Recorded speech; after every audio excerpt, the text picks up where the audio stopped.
Hey guys, welcome back to the video. I've got a simple question for you today.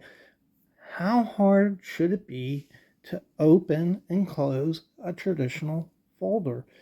The way these things open and the way that they close, I call the action of the blade or the function of the knife, how the knife functions. And that's the primary function of the knife, is to open it, and then you can use it to cut with something. So we're going to talk about that today. And also we're going to look at just the design of these traditional folders and how they should be designed to function properly as a traditional folder. And it's going to be a fascinating discussion, I think.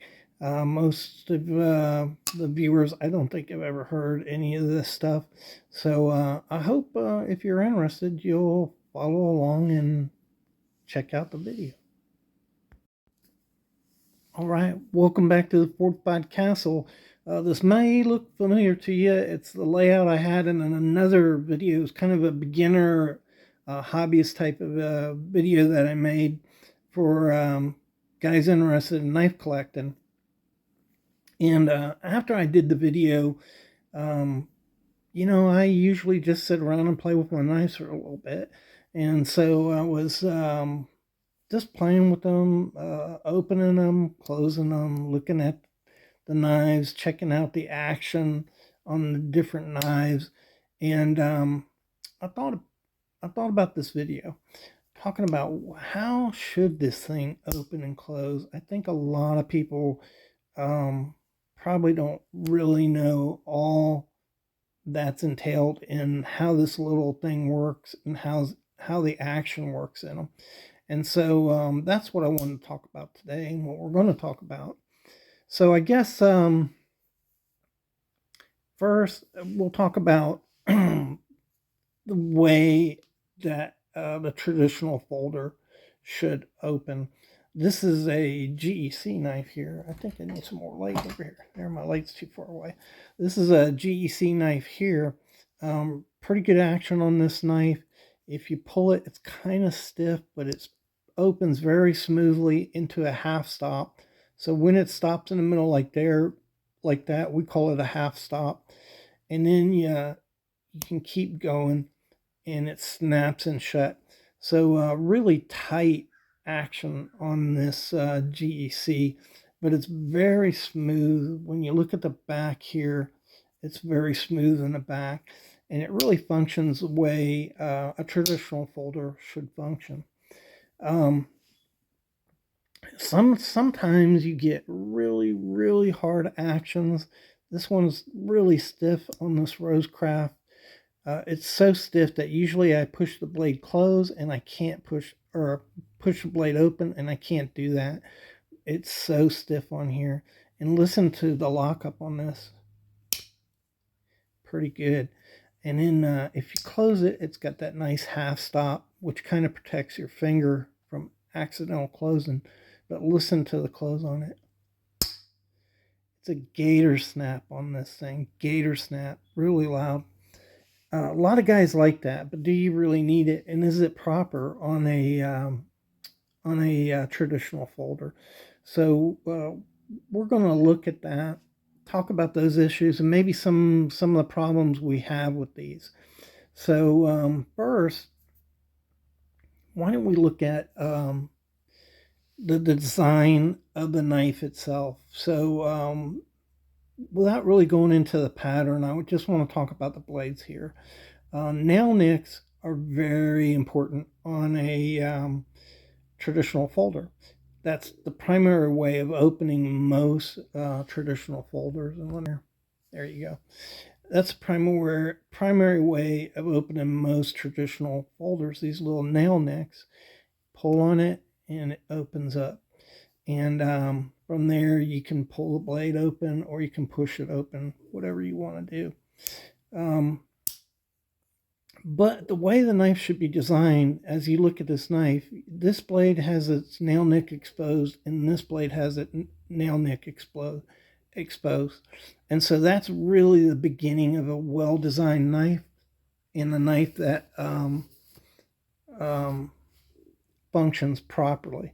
So I can access the nail nick right there to open that blade, or I can access the nail nick right here and open that blade, pretty as you please. And that's the way your nail nicks should be designed. They should be deep enough that you can get your nail in there. In other words, they should not be shallow. And so in this video, I ate off all my nails. I'll show you why later, but so it's going to be a little hard to open these. But so you have a really good nail nick there, and it opens. But on this knife, you can see a problem, because there's the nail nick right there on the back blade, the main blade, and it's hard to get to. So my nails are really taken down, but even if I had my nails, it would be difficult to get this blade, and I just pinched it to open it. And so it's not really designed very well. And when you look at this knife, for instance, you see the nail nick for one blade here and the nail nick for another blade there, and another nail nick there. And so you have easy access to whatever blade you want to grab onto. I'm right on the nail nick there. And that's the way it should be. So design of the blade is really important. Otherwise, it's really hard to do it. Some blades, it doesn't matter. You can pinch this blade open, but for the vast majority of blades, accessing these nail nicks are really important in the start of a good design on a traditional folder. So if you have one and you can't access these nail nicks, that's a problem right from the start. So how should this blade operate? This is actually a good knife to show you. So when you pull the blade, it should pull without straining. So I'm pulling this right up. It's easy. And this is very, very smooth. It's like butter. And it falls into the half stop right there. And I'm going to show you one that doesn't have a half stop too. But as you continue on with this blade, if you were to hold on to it, it just pulls really, really easy until it snaps itself into place. I'll show you that again. So like right here, and it almost jumps into place. And that's proper tension and the way this blade is supposed to work. Once it's open, there should be tension on this blade. So as you push it, it doesn't just pop shut. You can see it's got good tension on here. Some are stronger than others, some are lighter than others, but that's adequate tension right there to keep you from hurting yourself. As it closes, the blade should come down and then close on its own. You see how that just snaps shut. So that's good tension on this blade right here. I want to show you this knife right here. There's no half stop on this knife. When I open it up, it's very, very smooth. A little bit of tension, but very smooth. You see how that opens. And let's get right down to the end again. So we're going to get down to the end and see how that just pops. It'll literally like almost pop out of your hand like that. It should just snap in. And then when you close it, it's closing. It's going to get to a point. I'm just running my finger down here and just slam shut. So that's proper tension, and that's caused by the back springs. And so the amount of force we need to open these knives, we talk about as a pull. And really what it is a pressure that the back spring presses down on the blade, whatever blade you're trying to open. That's what the pressure is. It's constant pressure. You can see the back spring here putting constant pressure on it until it gets to a point where it'll snap into the joint. Boom. Okay. So we grade that in a fashion of 1 to 10. I want to show you another knife here. As I open this knife up, you see it's kind of halting and kind of stuttering right there. Not real bad, it's fairly smooth, but especially when you get to the end here, it's kind of, see how it keeps stopping? On the other blade, it was just a straight pull. And so it shouldn't do that. And the reason that they do that is on the end of the tang, they're rounded over. You can see it round there. Let's see if I can find a better example. You can see on this Kershaw, nice, see how it's nicely rounded on the end? There's no gouging on that, and it's completely circular. And the reason this Kershaw, I'll show it to you again, it just kind of smoothly opens. Look at that. It doesn't stop. I can pull it all the way over. And this knife wouldn't do it. And the reason is, if you look at this knife and look at the round right there, you see it's starting its round, and it kind of looks different.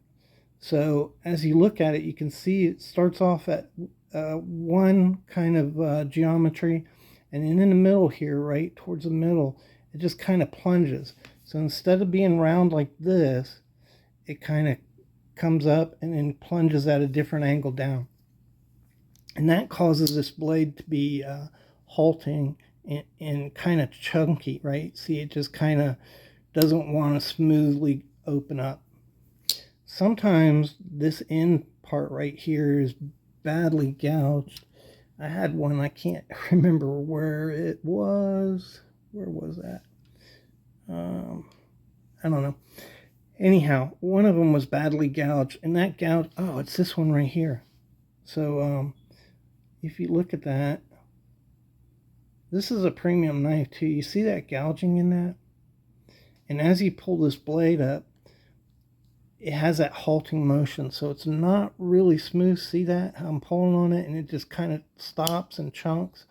And the reason it's doing that is because the end of the blade right here, and it's not smooth and symmetrical all the way through the blade.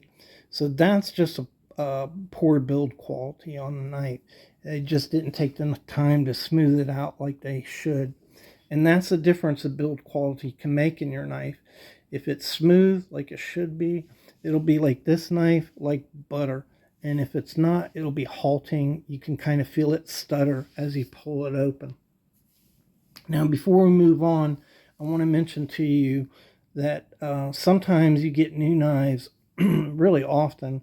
It doesn't matter what kind of knife it is. This is an inexpensive one, but the same thing happens on premium knives. They get gunk and dirt down in there.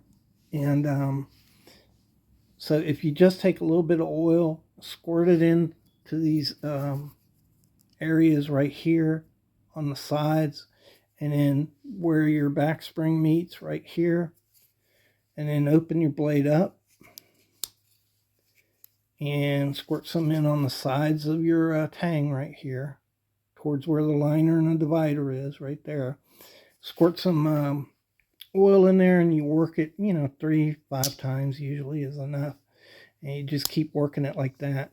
It'll work that grit out of there, and then you take a little napkin or cloth. I use gun patches, and I also use this little thing right here. It's wood, so it doesn't scratch my blade. It's a popsicle stick, and I take that and I clean those areas out like that. And usually that'll take care of the problem on most blades that aren't opening really smooth on you. This knife right here, before I started the video, was kind of sticky, but now it's really smooth. And all I did is clean it out some, and that's all it took. So most of the time that's the case.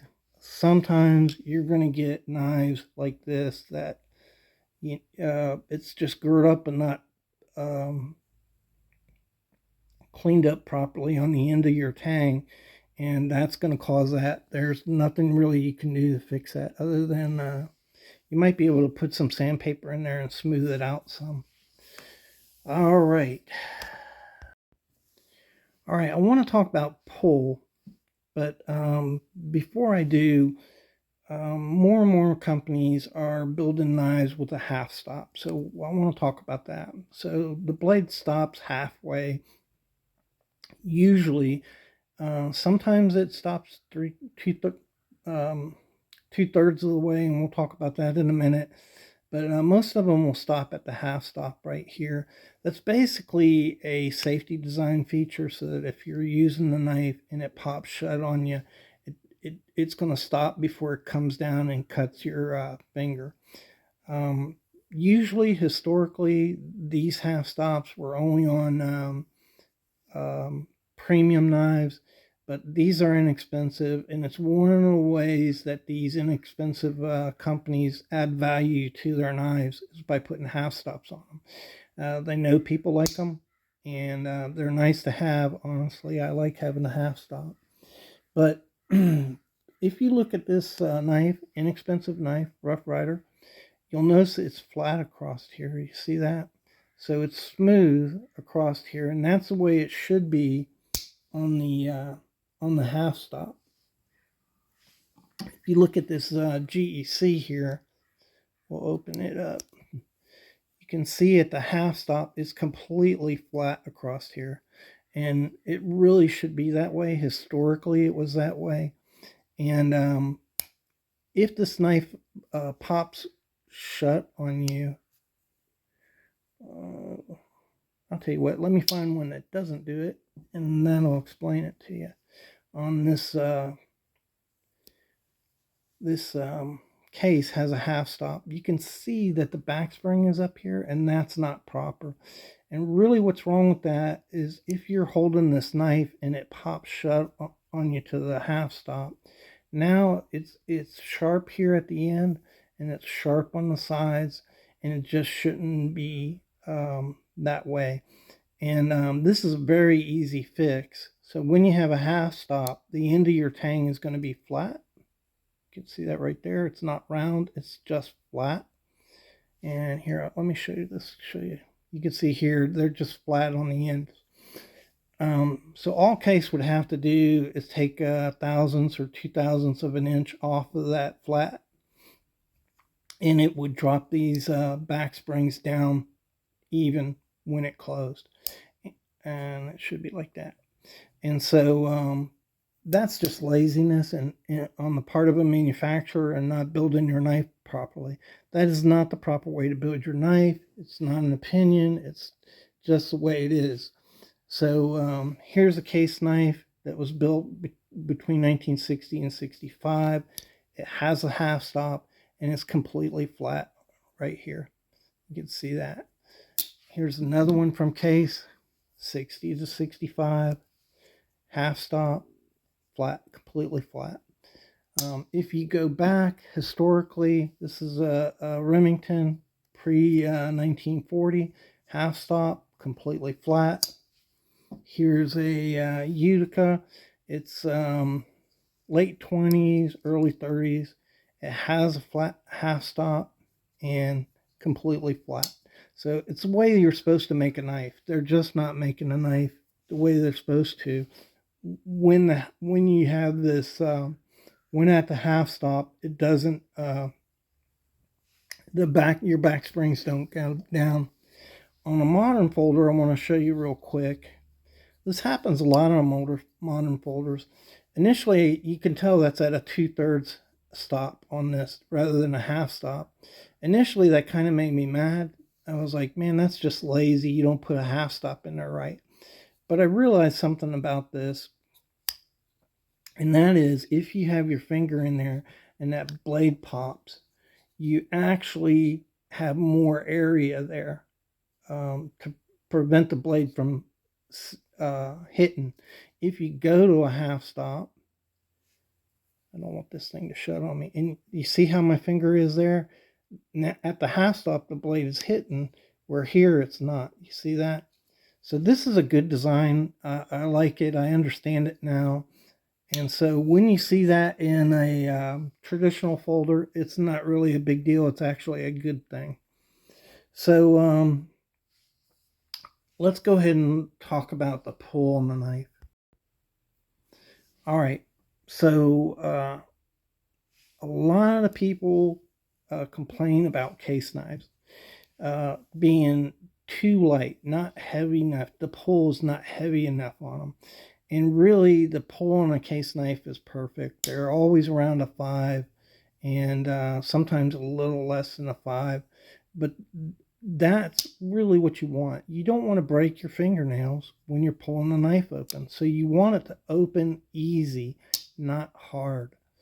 And the reason folks don't like that is some people like to hear that heavy snap from a knife that has too much pressure on it, like that. So that's a pretty good snap, and these are around a 5.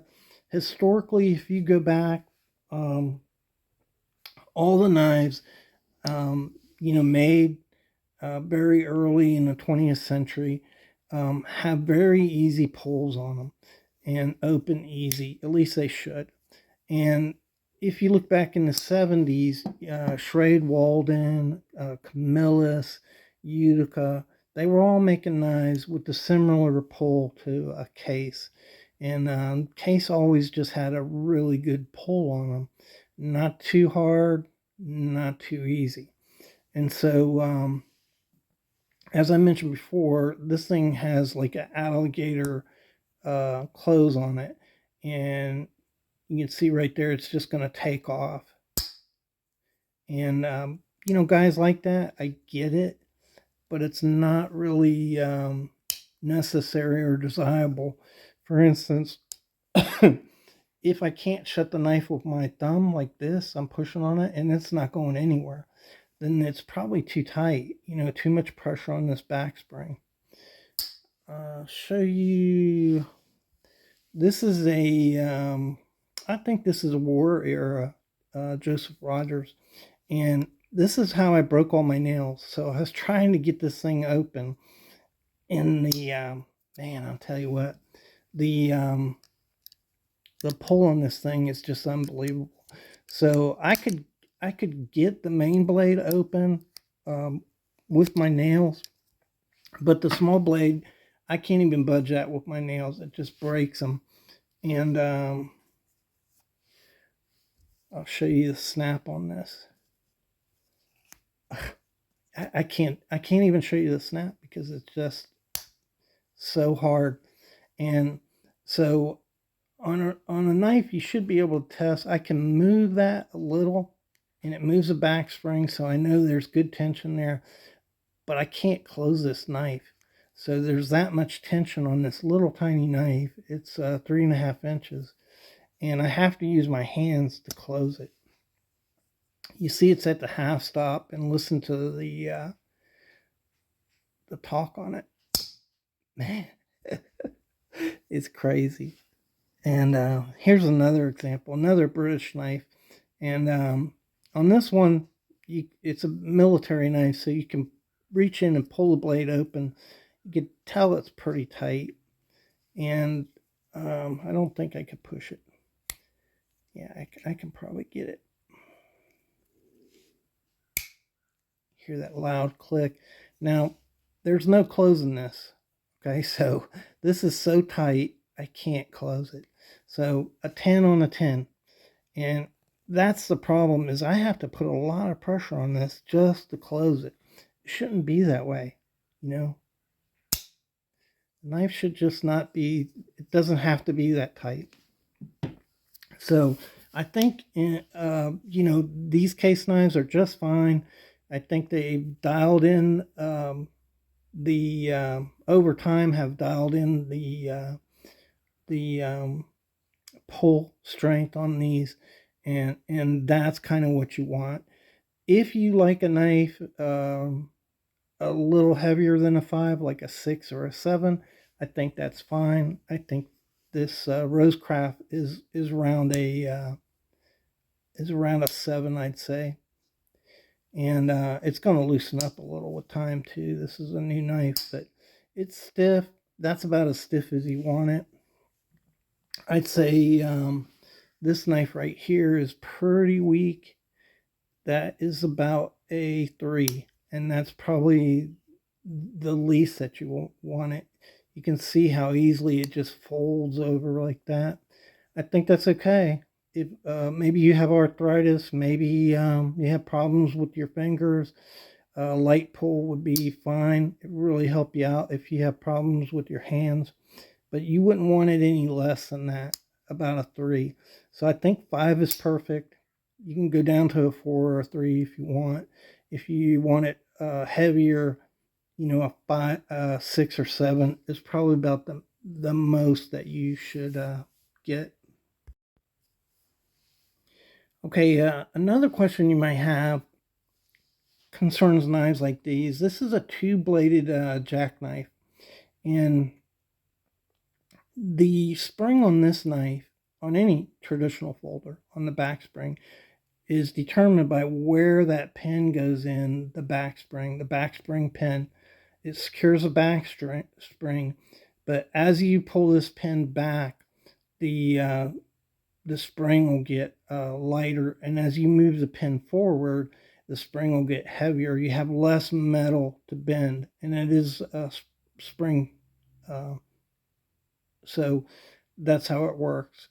And that creates a problem because there's only one pin, and so that pin is controlling the strength of the back spring on both knives. On this, on the main blade on this knife, it's adequate, right? So it's a good spring, probably around a 6 on this knife right here. Pretty nice, but it's a little difficult to get this small blade out, and that's what happens because you can't adjust the spring for both blades. You can only adjust it for one blade. It's also why, excuse me, on multi blades, I hear guys complain about multi blades how some of the knife blades are just fine.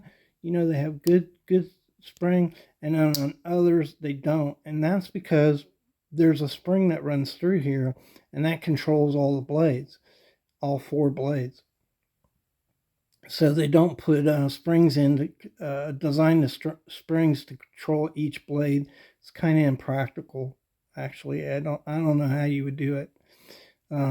So that's normal on a multi-blade knife. Is you're going to have some different pull for the different springs, especially if you got more than one blade working off of one spring. It's just no way to get around that. It's normal. Another thing on these nail nicks, they have to be deep enough to get your nail in there. If you get a new knife and it's not deep enough, you can take a Dremel with a little carbon disc, and you can dig that down a little deeper, and you'll be able to fix that and get your nails in there. On an older knife, you're more likely to see that the edges of the blade have been worn down, and so it wears down these nail nicks. And you can see here it's kind of shallow there. And so if you wanted to fix that, you just get a disc, carbon disc on your Dremel, put it in there, and make it a little deeper. It's also what you do when you're adjusting your blades up and down. Let me show you that. So this knife here, you see how that blade sticks out? So a lot of times guys will take and they'll eat out this area right here, the foot. It's called the foot of the tang. They'll eat that area out so that the blade will drop down further. And that may change the position of your nail nick. And so if you had to make that higher or deeper or move it a little, you could just use a Dremel to do that. Fixes them right up. All right, so I hope I answered some questions there. I think the pull on a knife should be around a 5. If you like them a little heavier, fine, but they really shouldn't go over 7, or the knife is not properly built, in my opinion. If they're real light, obviously, if it's a 1 or 2, people complain about frost being too light. It's not built right. It should have a good pull that works so that it'll hold that blade shut, but it doesn't have to be a clam or a vise. And so you want enough. You can see I'm pushing pretty hard right now, and that's barely moving. If I really wanted to, I could close that blade. You see it moving right there. And it's a little tough, and it should be. But it moves smoothly. That's the key. The knife should open and close like butter. That just moves smooth as butter right there. Case does a good job with their actions, I think. Same thing with this Kershaw. It's a little lighter, but it's a smaller knife, and it's just like butter. And it's almost like a surprise when this knife opens and you see it just jumps out of my hand. And that's proper back spring. It doesn't just fold on me, but I can push it shut if I wanted to. I'm trying not to cut myself like that. The other ones work the same. This is a really nice knife. Kershaw just does a great job with these. Here's another one. This is a little stiff, this one right here, but it's also very smooth, just like butter. It's harder to tell on a knife with a half spring because you interrupt the motion of the knife, but you can see right there as it gets close, it's just going to pop in. Boom. That's what it should do. And when you close it, same thing. You start closing it, it should just snap on its own shut. And you see it does. I don't have to ride it all the way home. So I hope that answers some of your questions about the way knives should be. Here's another example, a half stop. And if you look here, the springs are pretty good. It's a little elevated there. See that? It's not as high as the, okay. It's not as high as the case. You can just barely see it right there. So it's up just a little. That's not proper. It should sit down in it. But, you know, it's an inexpensive knife, so we'll forgive them. And it's not as bad as the case example. I think this is a great knife right here for the money. This black Rough Rider Reserve Black. Fantastic knife. Alright guys, I hope that answers some of your questions. Thanks again for all your support watching the video. And we'll see you in the next one.